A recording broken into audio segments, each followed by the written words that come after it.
दिवाळी संपली की झाडांची विशेष काळजी घ्यावी लागते, कारण पाणी कमी झालेलं असतं आणि झाडांची भूक वाढलेली असते. त्यामुळे झाडांची आळ्यांचं पुनरुज्जीवन करणं खूप गरजेचं असतं. ते आम्ही अगोदर करून घेतो.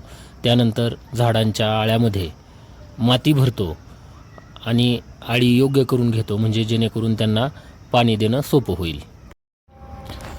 झाडांना पाणी द्यायला विद्यार्थी खूप मदत करतात.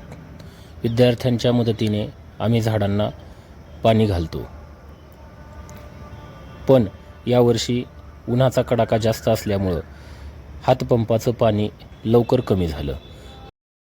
त्यामुळं झाडांची आळी छोटी केली, जेणेकरून कमी पाण्यामध्ये झाडं जिवंत राहतील, आणि पुन्हा पाणी घालायला सुरुवात केली. पण तरीही पाणी कमीच पडू लागले. मग पुन्हा काहीतरी नवीन युक्ती करण्याची गरज भासू लागली.